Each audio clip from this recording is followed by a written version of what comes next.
Hey yo, what's going on with the viewers of the tube? Tyler here of Chico Crypto. I know my thumbnail made it look like I was going to be shooting outside, but a person was doing yard work and I'm sure you guys didn't want to listen to that. So let's begin talking about the Bitcoin price. The past 3 days, Bitcoin has basically been testing 20K up and down, but as of today, it has been hanging on to the support. We are just above 20K. When I last looked, 20,005 to 20,700. So Bitcoin is getting close to testing an important level, the old 2017 all-time high. So is it going to hodl or will we break through? Well, I'm sure you saw the title of this video. A Bitcoin bank run has begun. So what do I mean? Well, the bank run has been going on actually since last month. Large investors are running for the hills. Started with Terra Luna. As we know, they had the Bitcoin wallet stashed to defend their UST peg, and it got to over 80,000 Bitcoin. Well, that has all been sold. It's all gone. That is part of the reason we've seen the collapse of the Bitcoin price. But now, their collapse, their domino falling, is a contagion making others go under. As we know, Celsius is in a pickle.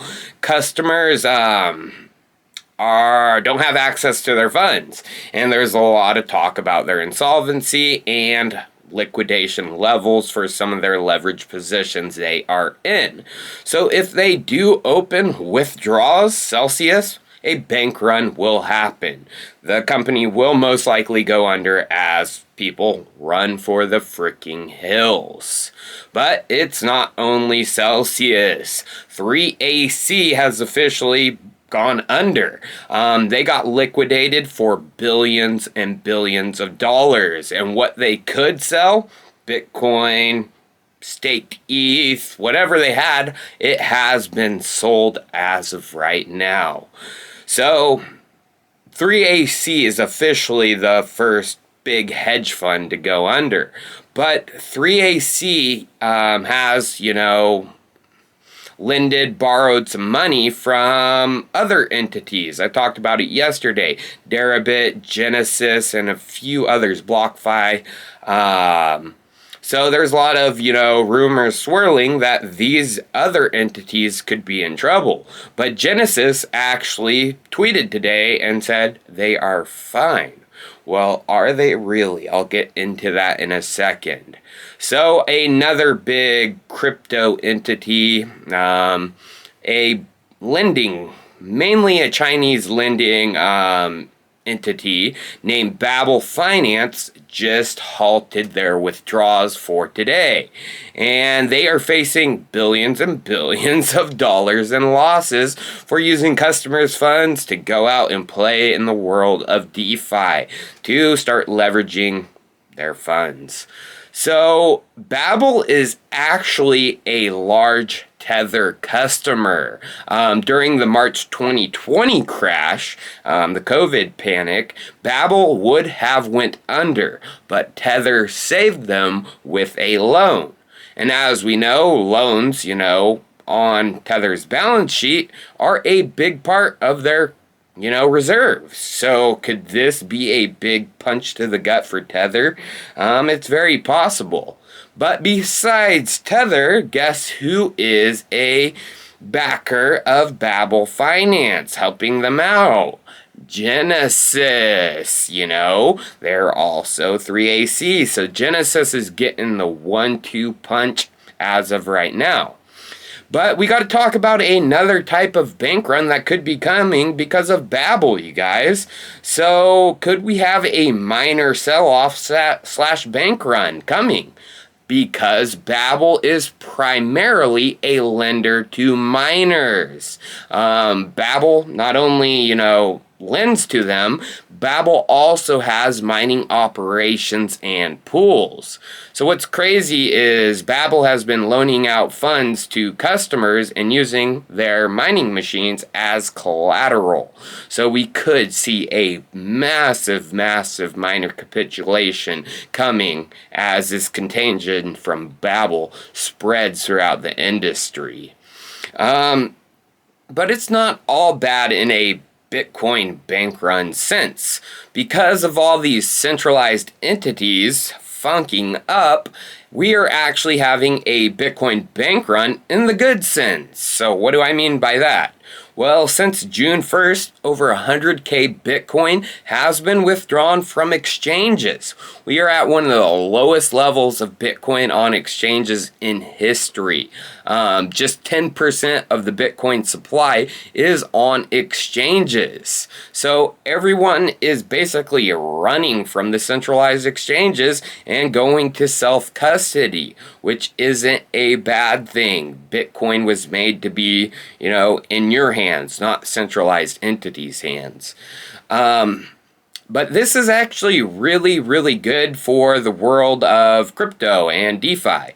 DEXs are the future. I know that for a fact. I mean, with centralized exchanges, the market makers really control what goes on, while a DEX really gives the opportunity for the retail to band together and become a market maker themselves. That's why I'm a big supporter of anything that's decentralized in the exchange world. Uniswap, I'm a big fan of. Arbitrum and their layer 2 exchanges, I'm a big fan of, because that's where the world needs to go. Self-custody and DEXs is the future. And this is just pushing us closer to that future a lot faster. So, a derivatives exchange. So I'm not a big fan of centralized derivative exchanges. I hate Bybit, I hate Binance, and their leverage, because the centralized exchanges, they aren't regulated. So they basically can see customers' liquidation levels in their hands, and they will push the price down or up to get the most people liquidated and earn their exchange or market makers the most money. So I'm okay when an exchange is decentralized and they offer leverage, because it's all on chain. That means there can't be any funky business going on. And actually, I talked about this a couple days ago, or actually last week. Arthur Hayes, his on-chain wallets people have been tracking, and he actually purchased a big bag, $1.5 million of GMX, which is a decentralized perpetual exchange. It wasn't official, it was just people tracking his wallets, but Arthur just put out a blog post yesterday, one of his popular blog posts, and in it he officially supported GMX. He basically said GMX is the best out there for any decentralized perpetual exchange. And I'm a big bull on GMX. I found it in September of last year, and what I really liked about it, I knew it would just be highly used as, centralized entities funk up. In crypto, that's just a common theme, So a lot of volume is going to move over to GMX as people realize, centralized entities are going to pull funky business. They can lose your coins. So I have a feeling, in a bear market, not necessarily the volume is going to go crazy, but once we find our bottom and even start uptrending a little bit, volume in GMX is going to go insane.